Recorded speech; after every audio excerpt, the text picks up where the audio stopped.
hallelujah आशा कर समस्ते प्रभु दयारू बहुत भल थे बोलिकिना वर्तमान देखो आम संबलपुर झारखंड रांची अभिमुखे जाऊँ आ समस्ते जानी भारत प्रसिद्ध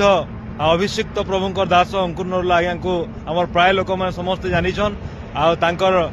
मीटिंग तांकर सभा जेन होचे सेनके आम जाऊँ आ संबलपुर आम प्रभुंकर दास मैंने सिंदूरपंग मंडली बाहर की जाऊँ सब आगे पछे कर जाऊँ तो प्रार्थना करते आम यात्रा लगे आम सुरक्षित प्रभु हमको पहुँचवाले साहाय्य करूँ आउ जेन प्रभुंकर दासंकर मुखर ईश्वर वाक्य सुनवाले आम जाऊँ प्रभु तांकर देकिना से मीटिंग के आशीर्वाद करूँ आंकर देकिना महत कार्य करूँ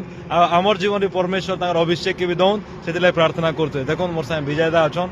आजक आज्ञा अच्छन आउ भी आमर अच्छन गाड़ी आमर समस्ते बसी चंडा बाहर प्रार्थना करते आमर लगी आमर यात्रा